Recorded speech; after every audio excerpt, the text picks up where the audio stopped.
It's a bleak place, but history was made here. It was 1999, Yugoslavia under attack from NATO, when Zoltan Dani became the only person to have ever shot down a stealth bomber plane. His missile hit it in the sky and it came down in these fields.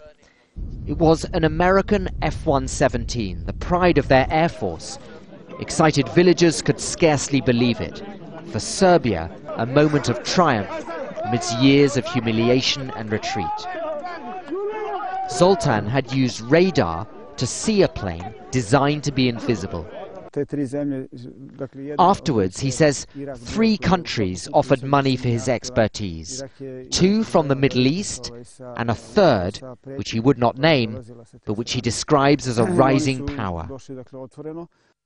Fast forward to today, and pictures emerge of China's stealth fighter plane, a breakthrough that has taken the world by surprise, and led many to ask, how did China do it?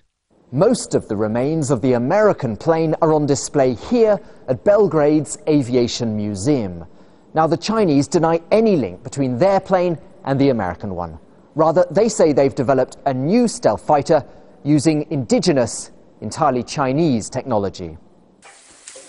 We met a farmer who lives near where the American plane was shot down. Like many here, he recalls how that event, briefly, transformed lives in a traditional rural community. We found parts of the plane in the fields. Then the Chinese came here and offered us gifts and sometimes money in return for those parts. They were asking everyone. They came to my house. I gave them part of the plane. I had no use for it. So, assuming the Chinese did get pieces of the American plane, would that have helped them to build their own very different-looking model?